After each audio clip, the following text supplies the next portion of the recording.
Di awal film kita akan melihat potret sebuah keluarga bahagia. Sang ayah yang baru saja pulang dari perjalanan bisnisnya tampak disambut hangat oleh 4 anaknya.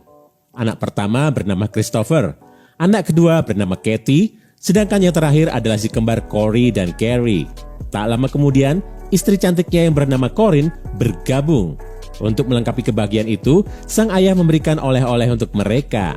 Sayangnya kebersamaan mereka tak berlangsung lama, sebab sang ayah bercerita jika dirinya baru mendapatkan promosi jabatan. Artinya, ia akan pergi dan meninggalkan keluarganya lagi untuk sementara waktu. Hal itu langsung membuat Katie menjadi sedih. Untuk menghiburnya, ayahnya pun memberinya sebuah cincin. Adegan kemudian memperlihatkan Corinne dan anak-anaknya yang tengah menyiapkan pesta kejutan untuk merayakan ulang tahun sekaligus kepulangan si ayah. Ketika terdengar suara seseorang dari luar, semua orang sontak bersembunyi. Sayangnya, di luar dugaan, orang yang baru datang itu bukanlah sang ayah, melainkan seorang polisi. Yang tak kalah mengagetkan, polisi itu mengabarkan bahwa sang ayah telah meninggal dalam sebuah kecelakaan. Disinilah awal keterpurukan keluarga itu. Mereka bahkan mengalami masalah keuangan karena Corinne kesulitan mencari pekerjaan. Suatu hari, Katie menemui ibunya yang sedang sibuk dengan surat-surat yang akan dikirimnya ke Foxworth Hall. Keduanya terlihat obrolan singkat hingga Corinne mengatakan bahwa tak semua ibu mencintai anaknya.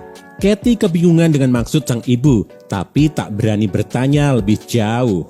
Surat yang tempo lalu dikirimkan Corinne akhirnya mendapat balasan. Ia pun menjelaskan kepada Katie dan Christopher bahwa rumah mereka akan disita oleh bank, sehingga mereka harus pindah ke rumah nenek mereka di Virginia. Keduanya terkejut karena sepengetahuan mereka tak mempunyai keluarga lain. Corinne pun menjelaskan jika mereka masih memiliki nenek dan kakek yang sangat kaya.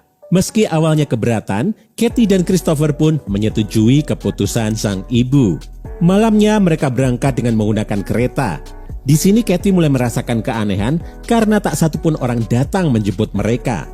Akhirnya, mereka pun berjalan kaki hingga tiba di sebuah rumah besar dengan sebuah papan bertuliskan Foxworth Hall di pintu depan. Di sana mereka disambut dingin oleh perempuan tua bernama Olivia Foxworth yang tak lain adalah sang nenek. Keanehan semakin terasa ketika Olivia menempatkan keempat cucunya itu di dalam satu kamar yang kotor dan dingin. Olivia bahkan mengatakan hal buruk pada mereka. Sebelum pergi, Olivia memperingatkan bahwa ia akan mengunci pintu kamar sehingga keempat cucunya tak bisa pergi dari sana. Saat Olivia tak ada di sana, Corinne menceritakan tentang rencananya kepada Katie dan Christopher. Ia akan berusaha memperbaiki hubungannya dengan sang ayah. Dengan begitu, ia akan mendapat warisan sehingga mereka bisa hidup kaya raya seperti sedia kala. Pembicaraan mereka terputus ketika Olivia muncul secara tiba-tiba. Wanita tua itu datang untuk mengambil cincin milik Katie secara paksa. Paginya, Olivia mengantar makanan serta membacakan peraturan pada keempat cucunya. Ia juga menunjukkan sebuah loteng yang bisa mereka gunakan untuk bermain. Ketika Corinne datang berkunjung, terjadi keributan kecil di mana si kecil Carrie berteriak kesal karena tak ingin tinggal di sana. Teriakannya sontak memicu kedatangan Olivia yang langsung memarahi mereka. Ia juga meminta Corinne untuk membuka pakaiannya. Betapa terkejutnya keempat anak itu ketika melihat punggung sang ibu dipenuhi luka cambukan. Esoknya, Corinne datang dengan membawakan peralatan yang bisa mereka gunakan untuk membuat taman buatan. Katie menanyakan tentang kata-kata buruk neneknya tempo hari. Corinne lantas menjelaskan bahwa nenek mereka cemburu pada hubungan spesial Corinne dengan sang ayah yang sudah melebihi hubungan putri dan ayah pada umumnya. Selain itu, pernikahan Corinne dengan mendiang suaminya ternyata tidak direstui lantaran mendiang suaminya adalah pamannya sendiri. Hari-hari berikutnya dijalani anak-anak itu dengan membuat taman di loteng dengan bunga-bunga palsu. Dan setelah sebulan menghilang, akhirnya Corinne datang berkunjung sambil membawa hadiah. Katie yang terlanjur kesal dengan sang ibu lantas terlibat perselisihan dengannya. Corinne pun akhirnya mengatakan alasannya mengurung keempat anaknya di sana. Rupanya, ayahnya hanya mau memaafkannya jika Corinne belum memiliki anak. Anak-anak itu kembali melewati hari dengan penuh kemandirian. Bahkan saat Corinne sakit dan Natal telah tiba, mereka harus melaluinya tanpa sang ibu. Mereka juga sempat membuat kartu ucapan untuk sang nenek dengan harapan sang nenek akan membiarkan mereka keluar. Namun, ternyata Olivia tak menyambut baik hadiah itu. Untungnya kekecewaan mereka sedikit terbayar karena kedatangan Corinne. Ia membawakan hadiah Natal dan memberitahu jika akan ada pesta di sana. Katie pun meminta untuk diizinkan hadir dan berjanji akan bersembunyi sepanjang acara. Setelah menimbang beberapa saat, Corinne pun mengizinkan. Di pesta itulah kita diperlihatkan hubungan Corinne dan ayahnya yang sudah di luar batas. Selain itu, Corinne rupanya juga menjalin hubungan dengan Mr. Winslow. Kemesraan keduanya bahkan sempat dilihat oleh Katie dan Christopher. Christopher lalu meminta Katie kembali duluan, sedangkan ia memeriksa kamar sang ibu. Saat masuk ke sana, Christopher melihat betapa indahnya kamar itu. Karena Christopher terlambat kembali, Corinne pun sempat marah bahkan menampar pipinya. Untungnya, esoknya Corinne segera meminta maaf. Corinne juga menjelaskan bahwa ia sedang berusaha mendekati Mr. Winslow yang tak lain adalah pengacara ayahnya. Hal itu dilakukannya supaya semakin mudah mendapatkan warisan. Suatu hari saat genap 1 tahun anak-anak itu berada di loteng, Katie memergoki Christopher sedang membaca majalah dewasa. Walau terlihat sedikit penasaran, Katie tak bertanya banyak dan memilih pergi. Suatu ketika, Katie tengah mencoba bra pemberian ibunya ketika pintu tiba-tiba terbuka.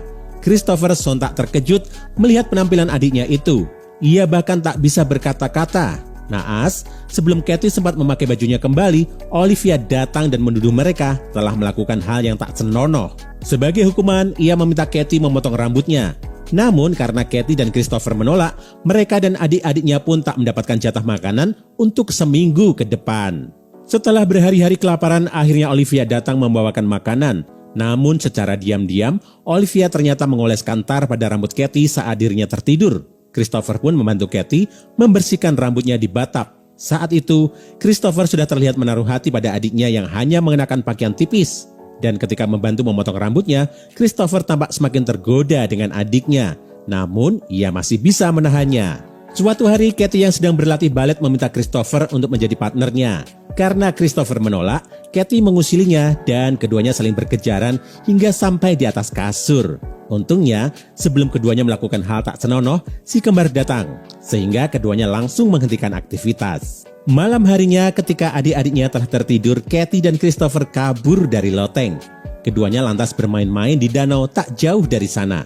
Sementara itu, setelah berbulan-bulan menghilang, Corinne datang dan mengabarkan tentang pernikahannya dengan Mr. Winslow. Namun, kali ini Katie dan Christopher sudah muak dengan sang ibu yang sudah melupakan tujuan awal mereka datang ke rumah itu. Kemudian adegan memperlihatkan Olivia yang datang membawakan donat untuk mereka.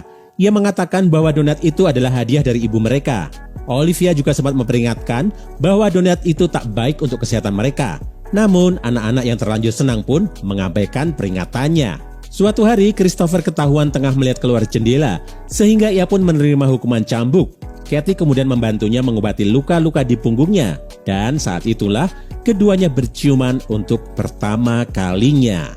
Sejak saat itu, Christopher dan Katie mulai menyadari bahwa keduanya telah jatuh cinta.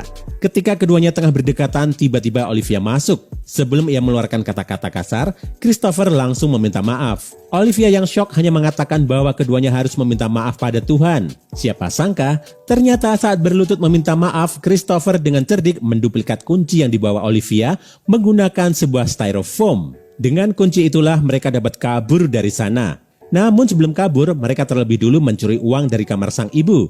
Saat tengah mencuri, Katie sempat terpukau dengan sebuah buku tentang seks yang ditemukannya. Katie yang mulai puber pun sepertinya terpengaruh dengan buku itu. Terbukti pada pencurian berikutnya, ia menyempatkan diri mencium bibir Mr. Winslow yang sedang tidur.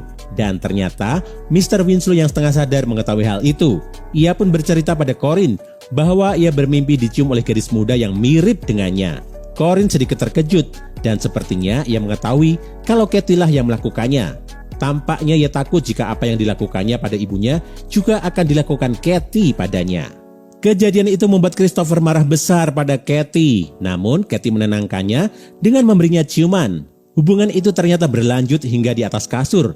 Dan lagi-lagi Carrie datang seraya mengatakan bahwa kembarannya sakit. Saat Corinne dan Olivia datang, Katie sempat terlibat perselisihan dengan ibunya itu. Olivia pun menengahi dengan mengatakan bahwa Corey harus dibawa ke rumah sakit. Sayangnya, nyawanya tak bisa diselamatkan. Katie dan Christopher pun sudah tak tahan lagi. Keduanya berencana kabur sesegera mungkin. Oleh karena itu, mereka pun kembali melakukan pencurian. Namun, kamar sang ibu telah kosong. Hanya ada foto mendiang ayah mereka beserta kalung dan cincin peninggalannya. Dari pembicaraan dua pelayan yang didengar oleh Christopher, ia mendapatkan fakta bahwa ternyata kakek mereka telah meninggal sejak 7 bulan lalu. Selain itu, keduanya juga sempat mengatakan bahwa Olivia sering membawa racun ke loteng. Mendengar hal itu, Christopher pun langsung kembali ke kamar. Dan apa yang didengarnya ternyata benar. Donat mereka telah dilumuri racun. Pasalnya, tikus peliharaan Cory juga ikut mati setelah menelan donat itu. Tak lama kemudian Olivia datang. Christopher berusaha menahannya sementara Kathy dan Carrie kabur menuju loteng. Namun, Olivia berhasil menangkap kaki Carrie. Beruntung Christopher segera datang dan menutup pintu serta mematikan lampu. Ternyata neneknya itu takut dengan kegelapan. Sebelum ketiganya pergi, Olivia mengatakan bahwa orang yang memberi mereka racun sebenarnya adalah ibu mereka sendiri. Ternyata ucapan Corinne dahulu benar, tidak semua ibu mencintai anaknya. Begitu juga dengan Corinne yang malah ingin membunuh anaknya sendiri. Namun baik Kathy maupun Christopher sudah tak peduli dan tetap meninggalkan nenek mereka seorang diri. Sebelum pergi, Kathy sempat menulis sebuah kalimat di dinding berbunyi, "Kathy was here." Dengan menaiki kereta mereka pun meninggalkan tempat itu. Untuk pertama kalinya setelah sekian lama, mereka merasakan kebebasan dan film pun berakhir. Film yang mengambil latar tahun 1950-an ini berhasil menghadirkan nuansa dark yang membuat penonton hanyut di dalamnya. Karakter setiap tokohnya juga sangat kuat, sehingga penonton sukses dibuat gemas, terutama pada tokoh Corinne dan Olivia. Film ini juga memberi pesan pada setiap orang tua untuk lebih berhati-hati dalam bertindak, sebab apa yang ditanam, itulah yang akan dituai. Nah, itu tadi gengs, alur film untuk hari ini.